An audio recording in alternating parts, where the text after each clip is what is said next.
गांव में एक गरीब साधु रहते थे जो भगवान कृष्ण के बहुत बड़े भक्त थे। वे घर घर जाकर भिक्षा मांगते थे। लोग उन्हें पैसे या भोजन देते और साधु उन्हें आशीर्वाद देते। एक दिन भगवान कृष्ण ने उनकी परीक्षा लेने का निर्णय लिया। साधु नदी के किनारे से जा रहे थे, तभी उन्हें सोने के सिक्कों से भरी एक पोटली मिली। वे बहुत खुश हुए और पोटली अपने पास रखने का निर्णय लिया। घर वापस जाते समय उन्हें रास्ते में एक भिखारी दिखा। भिखारी ने साधु से पैसे या भोजन की भिक्षा मांगी, पर साधु ने उसे कुछ भी नहीं दिया। जब वे वापस चल रहे थे, तभी थोड़ी ही दूर उन्हें जमीन पर एक चमकता हुआ हीरा दिखाई दिया। उन्होंने अपने आप से कहा, वाह, कितना अच्छा दिन है। पहले ये सोने का सिक्का और अब ये हीरा मिला है। साधु जैसे ही वो हीरा लेने के लिए नीचे झुके, एक चोर ने उन पर छलांग लगाई और सोने के सिक्कों से भरी हुई पोटली खींचकर वहां से भाग गया। असल में वो हीरा सिर्फ एक कांच का टुकड़ा था जो चोर ने जानबूझकर साधु को फंसाने के लिए वहां रखा था। साधु बहुत दुखी हो गए और वापस अपने घर की ओर चलने लगे। तभी भगवान कृष्ण ने एक साधारण मनुष्य का अवतार लिया और साधु से मिलने का निर्णय लिया।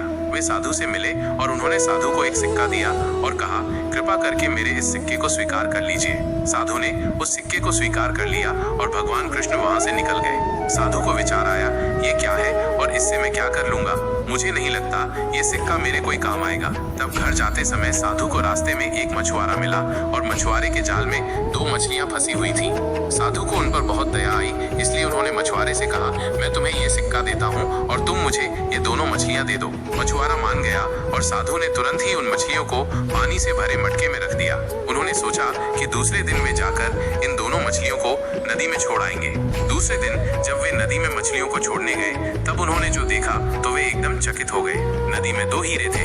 ये देखकर साधु बहुत खुश हुए, पर समझ नहीं आया कि ये सब क्या हो रहा है। उन्होंने भगवान कृष्ण से प्रार्थना की और भगवान कृष्ण साक्षात साधु के सामने आए।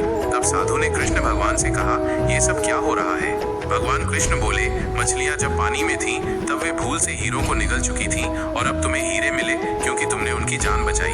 तभी साधु की आंख में पानी आ गया और उन्होंने भगवान कृष्ण को धन्यवाद कहा। तभी भगवान कृष्ण बोले, तुम्हें सोने से भरी हुई पोटली मिली, पर फिर भी तुमने उस भिखारी की मदद नहीं की। तुम्हारे उस हीरे के लालच में तुमने उस सोने के सिक्कों को भी खो दिया। हमेशा दूसरों की मदद करनी चाहिए और कभी भी लालच नहीं रखना चाहिए। तभी साधु ने भगवान कृष्ण को वचन दिया कि वे हमेशा दूसरों की मदद करेंगे और कभी भी लालची नहीं बनेंगे। सीख, ये कहानी हमें ये सिखाती है कि हमें अपने जीवन में लालच कभी नहीं करनी चाहिए और लालच ही हमारे जीवन के दुखों का कारण होती है। भगवान ने हमें जो कुछ भी दिया है, हमें उसमें ही समाधानी रहना सीखना चाहिए। एक बार की बात है, अर्जुन श्री कृष्ण से कहते हैं, मैं इतना कुछ करता हूँ और इतना दान करता हूँ, फिर भी दानवीर कर्ण क्यों बोला जाता है? इस ब्रह्मांड में सबसे बड़ा दानवीर कर्ण है और मुझे क्यों नहीं बोला जाता? इस बात पर कृष्ण मुस्कुरा जाते हैं। श्री कृष्ण अर्जुन को बोलते हैं, चलो मेरे साथ। वे अर्जुन को दूर एक जगह पर लेकर जाते हैं जहाँ पर एक बहुत बड़ा पहाड़ होता है।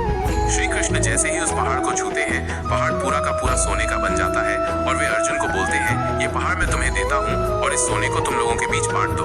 अब अर्जुन वहाँ खड़े हो जाते हैं और आसपास के गांवों में घोषणा कर देते हैं कि मैं अर्जुन सोना बांटने वाला हूँ और आप सबकी जरूरतें पूरी हो जाएंगी और आप आए और सोना लेकर जाएं। अब अर्जुन रोज सुबह से शाम तक सोना बांटने लग जाते हैं।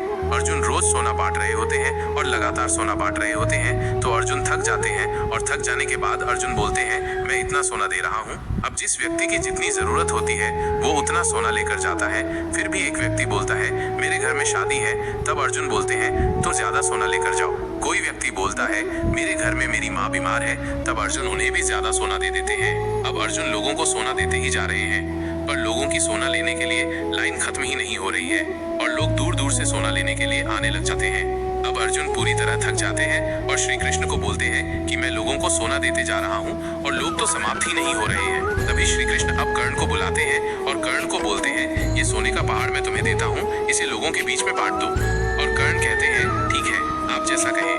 अब कर्ण वहाँ खड़े हो जाते हैं।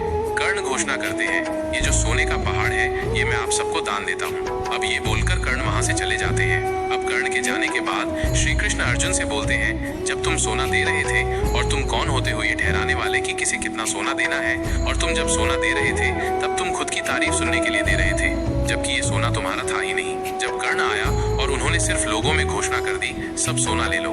ये फर्क है तुम में और कर्ण में, और इसीलिए कर्ण को दानवीर कहा जाता है। सीख, ये कहानी हमें ये सिखाती है कि प्रत्येक व्यक्ति अपनी क्षमताओं, प्रतिभाओं और अनुभवों के साथ अद्वितीय होता है और उन व्यक्तियों से खुद की तुलना करना व्यर्थ होती है और हमेशा निराशा की ओर ले जाती है। हम सभी जानते हैं कि भगवान कृष्ण की बातों को मानकर अर्जुन ने सफलता हासिल की थी। ठीक उसी तरह हम सभी कृष्ण की बातों पर गौर कर अपने जीवन में सफलता प्राप्त कर सकते हैं। इस बात में कोई दो राय नहीं है कि भगवान की बातें न सिर्फ आपको बेहतर जीवन देंगी, बल्कि आपको इस प्रतियोगी दौर में एक सफल व्यक्तित्व भी प्रदान करेंगी। जीवन में हार जीत लगी रहती है, लेकिन सफलता सिर्फ उसी व्यक्ति को मिलती है जो अपनी गलतियों और हार से सीख लेकर आगे बढ़े। हार कर निराश होना किसी भी समस्या का हल नहीं है। किसी भी परिस्थितियों से लड़ने के लिए उसके लिए एक बेहतर रणनीति बनाना बहुत जरूरी है। बिना रणनीति के आप हर मोर्चे पर कामयाब नहीं हो पाएंगे। यदि पांडव भी श्री कृष्ण द्वारा बनाई गई रणनीति का पालन नहीं करते तो शायद कौरवों के खिलाफ हुए युद्ध में उन्हें जीत नहीं मिलती। जीवन में सफलता हासिल करने के लिए आपकी सोच दूरदर्शी होनी चाहिए। इसके साथ ही जीवन में आने वाली विकट परिस्थितियों का आकलन करना भी आपको आना चाहिए। व्यक्ति के जीवन में आए दिन मुश्किल परिस्थितियों का सामना करना पड़ता है। श्री कृष्ण पांडवों को बताते हैं कि हमें खराब हालातों में हार मानने के बजाय उनका सामना करना चाहिए, क्योंकि ऐसा करने से ही हमारे मन में बैठा डर खत्म होगा। और जब एक बार डर निकल जाता है तो व्यक्ति किसी भी हालात को सफलतापूर्वक पार कर सकता है। जीवन में सफल बनने के लिए व्यर्थ की चिंता के साथ साथ भविष्य के बारे में भी नहीं सोचना चाहिए। हमें हमेशा अपने वर्तमान को बेहतर बनाना चाहिए। यदि आप अपने वर्तमान को संभाल लेते हैं तो आपका भविष्य अपने आप ही बेहतर बन जाएगा। इसके अलावा जीवन में कभी भी अनुशासनहीन नहीं होना चाहिए। आज के इस समय में लोग अपनी आय के हिसाब से खर्च करते हैं, लेकिन ऐसे में जरूरत पड़ने पर उनके पास पैसे नहीं होते। किसी भी तरह की मुश्किल आर्थिक परिस्थितियों से बचने के लिए हमेशा सोच समझकर खर्च करना चाहिए। कभी भी ऐसी चीज खरीदने में पैसा खर्च न करें जिसकी आपको जरूरत न हो। भगवान श्री कृष्ण का स्वभाव बेहद नटखट है।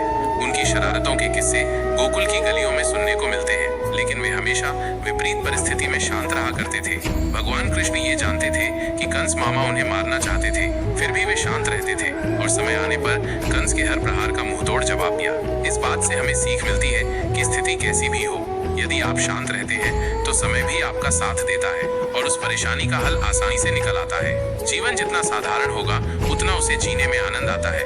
ऐसा जीवन व्यक्ति की आत्मनिर्भरता को बढ़ाता है। सभी जानते हैं कि भगवान श्री कृष्ण बहुत सादा जीवन जीते थे।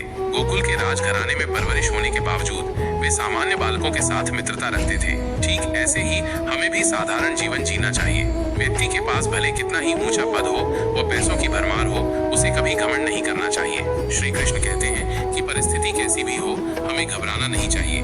घबराने से व्यक्ति अक्सर अपनी मुसीबत अधिक बढ़ा लेता है और सही निर्णय लेने की बजाय गलत मार्ग चुन लेता है। इसलिए घबराए नहीं, प्रयास करें, भले ही परिणाम कैसा भी हो। इस धरती पर जब जब दोस्ती की बात होती है तब तब कृष्ण जी और सुदामा का उदाहरण पेश किया जाता है। उनकी दोस्ती ये संदेश देती है कि जीवन में हर मोड़ पर एक सच्चा दोस्त हमेशा आपके साथ खड़ा रहता है। श्री कृष्ण का मानना है कि एक सच्चा मित्र सफलता और मंजिल तक पहुंचाने में हमेशा सहायता करता है। इंसान को हमेशा अच्छे कर्म करने चाहिए। अच्छे कर्म का फल आपको जरूर मिलता है जो आपके लिए हितकारी होता है। श्री कृष्ण कहते हैं कि जीवन में सबसे बड़ा कर्म दान है। सभी को जरूरतमंद को दान देना चाहिए, इससे शुभ फलों की प्राप्ति होती है।